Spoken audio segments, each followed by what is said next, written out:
올해부터 적용이 초등학생 단위로 순차적으로 매년 조금씩 바뀝니다. 앞으로 때가 어느 정도 정착이 되면 분명히 대학교에서는 이 학생이 이 수업을 왜 들었는지, 자신의 진로를 발견하려고 노력했는지를 반드시 볼 겁니다. 개정교육과정 말씀드린 것처럼 문이과, 문과와 인과가 있었잖아요. 저희 때는. 문과와 이과가 싸그리 없어지고요.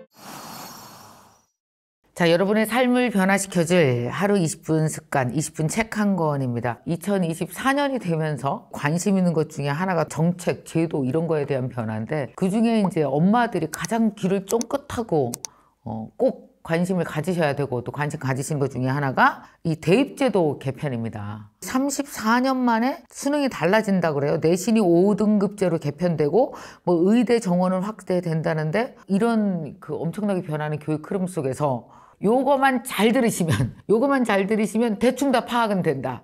여기저기 기웃거리지 않고 대충 다 파악된다. 그래서 이걸 딱 얘기해 줄 수 있는 한 분을 모셨습니다. 교육대기자TV 채널의 방종인 편집장님과 얘기 나눠보겠습니다. 안녕하세요. 네, 반갑습니다. 초대해 주셔서 반갑습니다. 아유, 저희가 감사하죠. 자, 오늘 이렇게 오셨는데 우리 구독자분들에게 나는 누구다? 그리고 딱 얘기를 해주세요.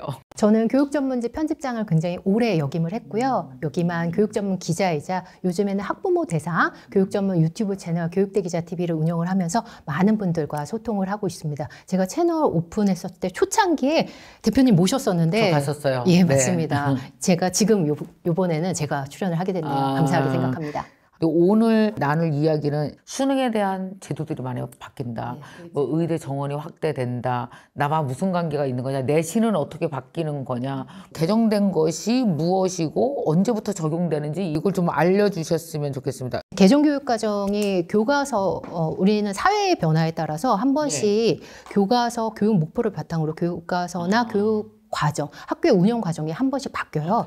예전에는 10년 단위로 바뀌었다면 요즘에는 변화가 너무 빠르기 때문에 요즘에 8년, 7년, 6년 단위로 점점 급속도로 바뀌고 있어요. 교육이 안 바뀐다고 생각하시는 분들이 많지만 나름 많이 바뀌고 있거든요. 거기에 교육 목표에 맞게 변화하고 있는데, 개정교육과정 중에 가장 최신 거는 2022 개정교육과정이에요. 그러면 2022년도에 나온 거 아니야? 그럼 적용이 되는 거 아니야? 라고 생각하실 수 있겠지만 발표가 된 그 연도를 따르거든요. 그래서 2022를 앞에 붙이는 거고요. 2022 개정교육과정은 올해부터 적용이 초등학생 단위로 순차적으로 매년 조금씩 바뀝니다. 내년도에는 고등학생이 바뀌고요. 이런 식으로. 그리고 올해는 초등학교 1, 2학년이 교과서가 바뀌거든요. 근데 이번에 개정교육과정의 교육 목표는 우리가 한번 살펴볼 필요가 있을 것 같아요. 교육 목표는 융합형 인재입니다. 그래서 융합형 인재를 우리가 기르자, 교과서도 그거에 맞게 한번 개정을 하고 학교 교육과정도 한번 융합형 인재에 맞게 한번 곱씹어 보자, 이런 취지고요. 사실 요즘의 사회 변화를 보면 문과형 문제 따로, 이과형 문제 따로 나오는 게 아니잖아요. 복합적으로 융복합 문제들이 나타나고 있고, 그리고 문과 소양인 친구들도 어느 정도 이과에 대해서 기초 지식은 알아야 되고, 이과형 친구도 인문학적 소양을 좀 알아야 되니까 융합형 이 인재를 양성하는 2022 개정교육과정에서 융합 선택 과목이 생긴다든지 정보 과목이 생긴다든지 이런 식으로 바뀌고 있습니다. 아, 이게 이제 입시 제도에도 영향을 미치나요, 그럼? 융합형 인재 개념이 나중에는? 2022 개정교육에 맞춰서 바뀌는 게 2028학년도예요. 왜냐하면 내년도부터 고등학교가 바뀐다고 말씀드렸잖아요. 그 친구들이 고등학교 3학년 수능을 볼 때부터 바뀌게 되니까 2028 대입과정이 싸그리 바꿉니다. 2028 대입 때? 대입이요. 네네. 수시와 정시가 둘 다 바뀌는 체제로. 그러면 앞으로 2028이면 한 4년 남은 건가요? 그렇죠. 예. 그래서 요즘에 중2가, 그러니까 현재 중2, 이제 예비 중3이죠. 그 친구들부터 적용이 되는데 제일 많이 떨려하는 친구들이 중3인 것 같아요.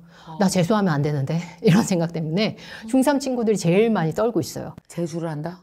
중3은 사실 그 위니까 중2부터 적용이 되는데요. 예비 중3이죠. 중2부터 적용이 되는데, 그러면 중2부터 싸그리 바뀌니까 위에 중3은 재수하면 안 되잖아요. 중3 친구들이 제일 불안해하는 거죠, 지금. 아니, 대학 들어갈 때. 네네. 그러면 이제 바뀐 거를 완전히 다시 공부해야 되니까. 우리나라 친구들은 왜 이렇게 재수할 거를 염두에 두는지 모르겠어요. 그럼 지금 현재 지금 뭐 초, 중, 고등학교 학생들이 지금 이제 앞으로 얘기한 융합형 인재를 바탕으로 2022년도에 발표를 했는데, 아이들이 뭐 중학생이 되고 고등학생이 되고 대학을 들어가게 되면서 이제 조금씩 적용이 되는 거죠. 네, 거잖아요. 근데 이제 우리가 좀 눈여겨봐야 되는 교육 과정 개편의 키워드는 첫 번째는 교육 키워드의 첫 번째는 의대 블랙홀입니다. 이건 뭐예요? 의대 블랙홀은? 의대 블랙홀은 요즘에 입시를 설명하는데 의대를 빼놓고 설명하기가 어려워요. 네. 의대가 모든 최상위권 학생들을 다 빨아들이고 있습니다. 최상위권만 해당된다고 보시면 안 되는 게 정말 전방위적으로 영향을 미치고 있거든요. 왜 그럴까요? 의대에 대한 선호도는 학생도 있겠지만 부모님들의 선호도가 아니, 우리 때도 다 의대긴 했어요. 네, 맞습니다. 예, 근데 왜 더 근데 그래요? 예, 의대는 사실 개설된 이후부터 인기가 있었죠. 계속 인기가 있었는데 요즘에는 그 인기가 정말 상상을 초월할 정도로 높은 상황이에요. 의학 전문 대학원이 2010년대 중반 이후로 없어지면서 한 번에 의대로만 가면 6년 졸업을 하면 의사를 할 수 있다는 이 메리트가 굉장히 커진 것 같아요. 예전에 전문 대학원이 있었을 때만 해도 이 정도는 아니었거든요. 근데 그때가 한 번 분기점이 됐던 것 같고. 서울대, 연대, 고대, 뭐 스카이보다 의대면 어디라도 좋아하는 거예요? 그럼 네, 어때요? 요즘에 서열은 서울대 붙고 서울대 이공계를 붙고 지역 의대를 붙으면 지역 의대로 갑니다. 요즘에 그런 상황이에요. 그럼 또 의대뿐이 아니라 뭐 치대, 한의대 뭐 이런 거 많잖아요. 직업에 관련된 게. 의대 다음에 치한약수라고 해서 의치한약수, 의대, 치대, 한의대, 수의대. 수의대도? 네네. 이 메디컬 계열은 굉장히 인기가 많은데요. 약대도? 예, 사실 그 의대는 그 중에서도 넘사벽이고 치대, 약대, 수의대, 한의대 여기는 사실 서울대랑 스카이를 붙으면 고민하는 그 정도 수준이고요. 의대는 넘사벽이에요. 지역 의대 붙으면 지역 의대를 가는 상황입니다. 그다음 이제 고교학점제 이건 뭐예요? 고교학점제는 교실이 바뀌는 겁니다. 예전에 우리는 이게 익숙하죠. 시간표가 교실 앞에 있고 거기에 따라서 모든 학생이 똑같은 수업을 듣잖아요. 이제는 바뀝니다. 그래서 마치 미국의 하이틴 로맨스 드라마 보면은 책가방 메고 막 맞아. 서로 왔다 갔다 해. 예, 그것처럼요. 다른 교실에. 각자 자신의 진로나 적성에 맞춰서 내가 수업을 디자인하는 제도. 마치 대학교 수강신청제 랑 비슷한 현상으로 생각을 하시면 되는데 이 이름이 원래 수강신청제로 할 것이냐 고교학점제로 할 것이냐 고민을 했다고 하더라고요. 이거 애들이 혼자 자기 스스로 할 수 있어요? 아니면 이것도 부모가 개입하게 될까요? 저는 그래서 연습이 필요할 것 같아요. 이 부분에 대한 고등학교 1학년부터 바로 적용하는 건 아니고 고등학교 1학년 때는 공통과목 위주로 듣고 고2 때 적성을 좀 찾아가는 과정들이 필요할 것 같아서 고1 때 많은 좀 교육을 좀 정보도 주고 이런 수업들이 있다. 정보를 많이 주지 않는 이게 아이들이. 공교육에서 가능한 거죠? 이거 공교육에서 예, 해야 다 되는 거잖아요. 공교육에서 합니다. 내년도에 고교학점제는. 고등학교 1학년부터 다 적용이 됩니다. 그럼 공교육이 더 강화될까요? 고교학점제 때문에? 아니면 사교육이 더 강화될까요? 공교육을 강화하는 차원에서 시도를 한 거니까 맨 처음에는 그래요? 과도기가 있겠죠, 물론. 왜냐하면 지금 당장 오늘부터 수업 늘려 한다고 수업이 바로 늘릴 수 있는 부분은 아니니까 과목 선택권을 학생들한테 주려면 일단은 과목이 많아야 되잖아요. 그 과목을 많이 늘리고 아니 근데 이 과목이 또 수능과 관련 있는 과목이어야 되잖아요. 아무 관련도 없는 거를 그냥 한다고요? 너무 예리하세요. 너무 예리하세요. 그래서 고등학교 1학년 때 공통과목 듣는다고 말씀드렸잖아요. 네. 공통과목 고1 때 그 범위로 수능을 봅니다. 고2, 3은 진로 적성에 맞게 이 시도죠. 그러면 대학에서도 입시를 볼 때 고교 학점제 얘가 어떤 커리어, 그러니까 어떤 학점의 패스를 갖고 와서 이 학교에 입시를 했는지 보려면 그 과거를 들여다보고 본인들이 왜 미국 대학 보면 내가 왜 이 과목을 들었는지 이런 에세이 같은 거 다 쓰는 거 되게 중요하잖아요. 그런 걸 보면서 사람을 평가를 앞으로는 그럴 가능성이 높은 거죠. 지금은 아니지만. 대학교에서 이 고교학점제를 어떻게 들여다볼 것이냐. 이 부분은 2026년도에 발표가 되기로 했어요. 앞으로 고교학점제가 어느 정도 정착이 되면 분명히 대학교에서는 이 학생이 이 수업을 왜 들었는지 그리고 이 친구는 어떤 커리큘럼에 맞춰서 자신의 진로를 발견하려고 노력했는지를 반드시 볼 겁니다. 그래서 학생들이 초등학교, 중학교 때 그래도 내가 뭐에 관심이 있고 어떤 부분을 좀 하려고 노력을 했고 이런 부분에 대한 기록이 좀 필요할 것 같아요. 그래서 나중에 수업을 들을 때 그 부분을 좀 반영해서 들었으면 훨씬 더 효과적이지 않을까라는 생각을 좀 해봤습니다. 그렇군요. 자, 그 다음에 이제 세 번째는 2022년 개정교육 과정. 개정교육 과정을 말씀드린 것처럼 융복합. 문과와 인과가 있었잖아요. 저희 때는. 문과와 이과가 싸그리 없어지고요. 문이과 통합해서 융합형 인재를 좀 길러보겠다라는 그럼 취지로. 앞으로 문과이과 없어져요? 없어져요. 고등학교에서 아예? 예, 문과 이과라는 단어가 없어요.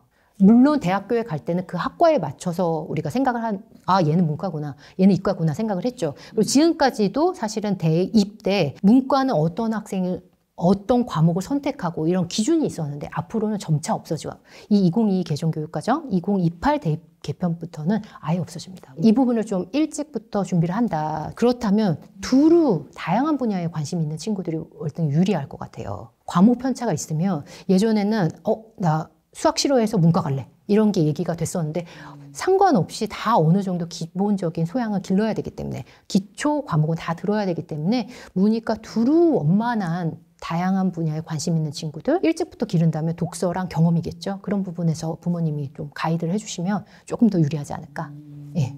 그러면 이제 대입 개편이 이루어진 이유는 뭐예요? 대입 개편은 우리나라의 입시 제도에 대해서는 사실 아쉬움이 여러 부분에서 굉장히 많아요. 이렇게 상대평가 9등급으로 촘촘히 나누는 곳 그리고 외부 평가, 수능이라는 외부 평가, 오지선다형 골라봐 이런 형태로 치러지는 나라가 입시 제도를 유지하는 이렇게 장기간 유지하는 나라가 OECD 국가 중에 우리나라밖에 없습니다. 이거를 계속 유지할 경우 만약에 4차 산업혁명 시대에 이렇게 빠르게 변화하는데 이 부분에서 4차 산업혁명 시대에 맞는 인재를 과연 기를 수 있을까? 그런 고민들 굉장히 많이 쌓여져 있어서 정기적으로 한 번씩 바꾸고 있습니다. 그것에 맞게 사회 변화에 맞게 개정교육과정처럼요. 한 번씩 대입 개편을 바꾸는데 요번에 대입 개편은 말씀드린 것처럼 2022 개정교육과정과 맞물려서 고등학교 내년도에 고등학교 1학년 친구들이 대입을 치르는 2028년도에 변하게 되는데요. 참 재밌는 것은 내년도에 고1이 되는 친구들은 정말 많이 바뀌어요. 지금 현재 중3들? 이제 예비 중3이죠.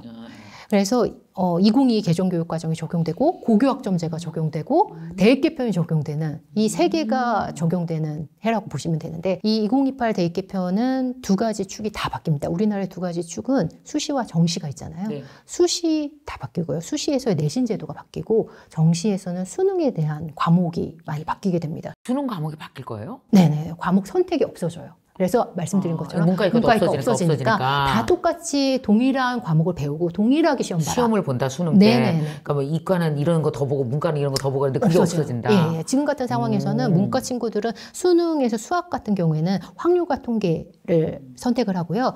이과 친구들은 기하, 미적분을 선택을 해요. 근데 그게 없어지고 똑같이 다 똑같이 그리고 둘 다 큰 변화는 통합사회, 통합과학이라고 해서 사회과학을 다 같이 배웁니다. 이과는 과학을 배우고 문과는 사회를 배우는 시스템이 아니고 다 배우게. 예, 그래서 동일한 과목을 동일하게 시험 본다. 이 점이 바뀌니까 과목에 편차가 있으면 안 될 것 같다. 고1 때부터는 어쨌든 다 융복합 과목을 공부를 하게 되고 고교 학점제로서 계열을 찾아서 커리어 쌓아나가듯이 그렇죠. 네네. 1, 2, 3년간 예. 학점을 쌓아나가서 맞습니다. 그걸 가지고 대학을 간다. 뭐 이렇게 되는 건가요? 그렇죠. 정말 대학에서 트래킹 다 가능하게 할 수 있을까?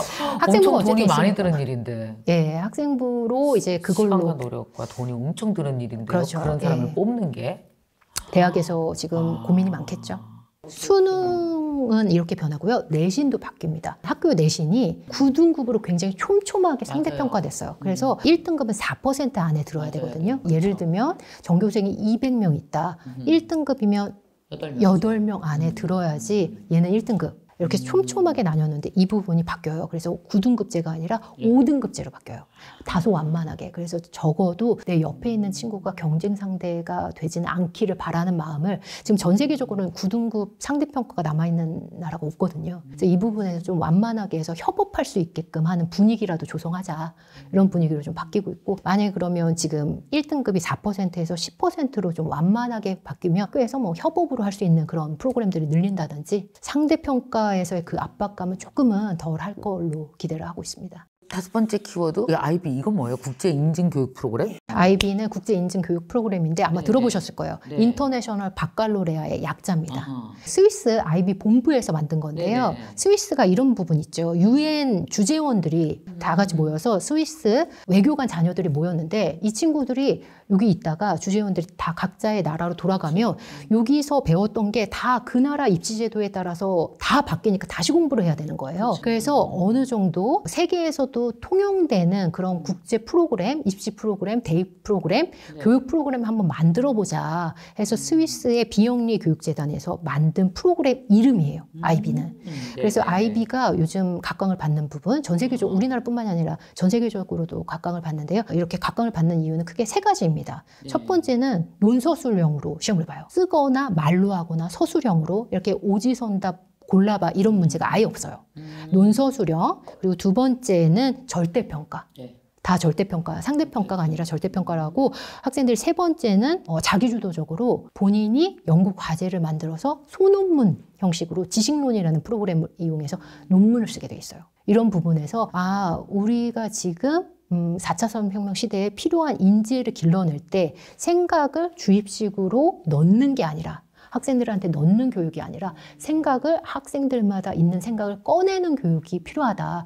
이런 부분에서 아이비가 어느 정도 그런 니즈에 부합한 교육과정이 아닌가라는 생각 때문에 전 세계적으로 좀 각광을 받고 있어요. 그래서 우리나라가 갖고 있는 치명적인 좀 약점이 주입식이 너무 많았죠. 일단 다 외워봐, 골라봐 이런 부분에서 너무 많았기 때문에 이거를 좀 바꾸는 시도로 아이비를 좀 벤치마킹하면 어떨까라는 그런 생각들이 좀 모인 상황이고요. 이 얘기가 왜 키워드로 나온 거예요? 논의가 되고 있어요? 네. 실제로? 대구교육청이나 제주도교육청에서는 지금 운영하는 학교들이 좀 있어요. 우리나라에서 하는 학교들이 점점 늘어나고 있습니다.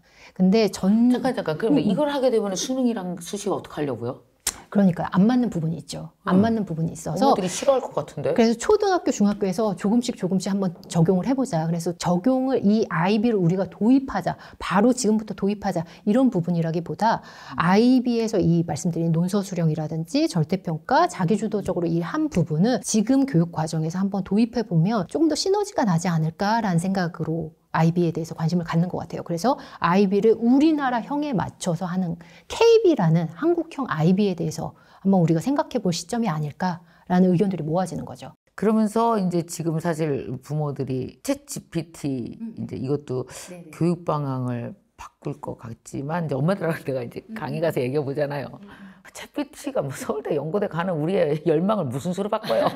지가 뭐 인공지능 외우라 그래. 나는 우리 애들한테 더 외우라고 할 거야. 이런 분위기예요. AI를 압도할 만큼 더 외우게. 더 외우라고 할 거야. 지까지 어쩔 거야. 이런 분위기예요. 챗GPT는 그래도 교육 방향에 영향을 미치나요? 챗GPT로 저는 이렇게 표현을 했지만 사실 AI 기술이 워낙 많이 바뀌니까 AI 기술로 우리가 교육을 어떻게 볼 것이냐 이 용어를 그냥 챗GPT 교육으로 표현을 했어요. 이 AI 기술이 이렇게 빠르게 변화하고 있는데 이 부분을 우리 교육은 두 가지 과제를 부여받은 것 같아요. 첫 번째는 이렇게 기술이 발전하는 것을 우리 교육이 어떻게 흡수할 것이냐. 두 번째는 이렇게 빠르게 변화하고 있는 사회에서 우리 아이들을 어떤 인재상에 맞게 키울 것이냐. 두 번째는 사실 여러 가지 의견이 있어서 이 모든 지금 변화가 사실 거기에 대한 노력이겠죠. 첫 번째에 대한 이렇게 기술이 빠르게 변화하고 있는 것을 우리 교육도 한번 반영을 해서 학교 교육을 한번 바꿔보자. 이 시도가 지금 AI 디지털 교과서 교육부에서 지금 만들고 있거든요. 교과서가 그냥 단순히 아이들은 그냥 주어진 교과서가 아니라 멀티미디어 뭐 삽입 자료를 준다든지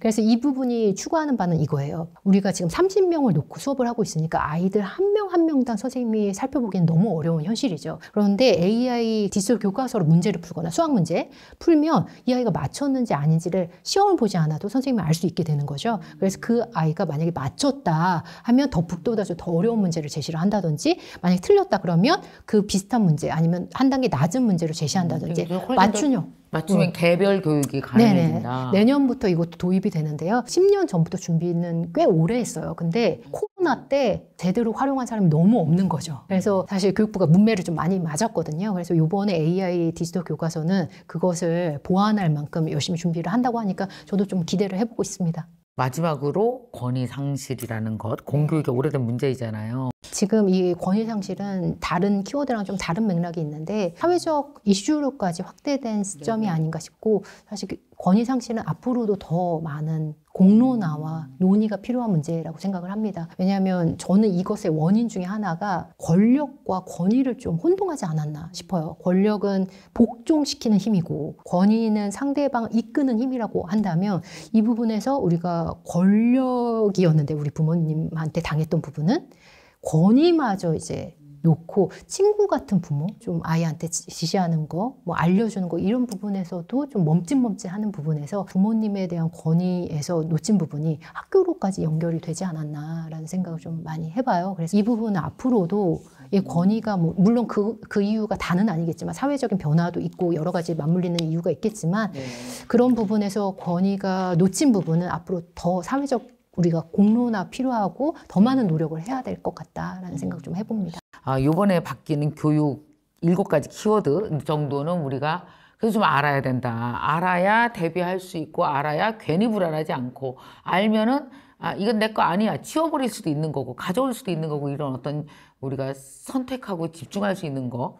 사실 부모의 시간과 돈이 다 한정적이거든요. 그 집안에. 그래서 다 할 수는 없어요. 그러니까 우리가 내 아이에게 적어도 뭐 이 정도는 나는 하겠어. 이렇게 이 방향으로 우리는 아이와 함께 가겠어라는 걸 또 생각해 볼 수 있으니까 반드시 좀 이거를 여러분이 아셔야 될 것 같습니다. 자, 오늘 지금 방종인 기자님과 이렇게 말씀을 나눠봤는데 입시를 앞둔 부모님들에게 이렇게 불안해하는 부모님들에게 좀 해주실 조언이 있다면요? 우리 교육 현실이 조금이라도 좀 달라지기 위해서는 교육에 대해서 관심을 갖고 교육 흐름이 이렇구나 아시는 부분이 필요한 것 같아요. 근데 대부분은 교육에 대해서 관심이 있다가 우리 아이가 대학교 가면 뚝!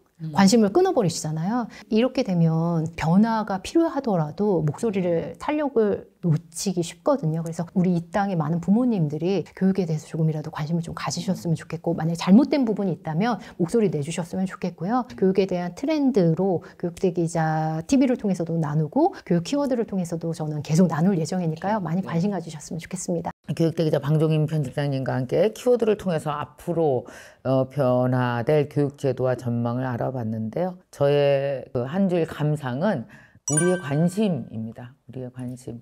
정말 내 아이에 맞는 교육 하려면 알고 관심은 갖되 그 관심 속에서 올바른 선택을 해야 되는 게 되게 중요해 보여요. 그러니까 여러분 관심 가지고 올바른 선택 하셨으면 좋겠습니다. 구독자 도서 증정 이벤트를 준비했는데요. 오늘의 도서 제목과 영상 시청 후기 여러분 아래 댓글로 남겨주시면 10분을 추첨해서 오늘의 도서를 보내드리도록 하겠습니다. 우리 방종인 편집장님의 이번 신간 제목입니다. 여러분 교육에 대해서 너무너무 궁금하실 텐데 이 제목은 무엇일까요? 1번입니다. 1번은 우리 선생님 미래를 바꿀 대한민국 교육 키워드 7. 네. 2번 우리 남편 미래를 바꿀 대한민국 교육 키워드 7. 세 번째는 우리 아이 미래를 바꿀 대한민국 교육 키워드 7. 4번 우리 엄마 미래를 바꿀 대한민국 교육 키워드 7입니다. 자, 여러분, 우리 또 이 책 한 권 시간 너무 즐거우셨죠? 요번에 이 책을 읽음으로 인해서 여러분들이 교육에 대한 관심 그리고 정말 효과적인 선택 잘 여러분들이 내릴 수 있으셨으면 좋겠습니다. 자, 오늘 감사합니다. 감사합니다. 네, 감사합니다.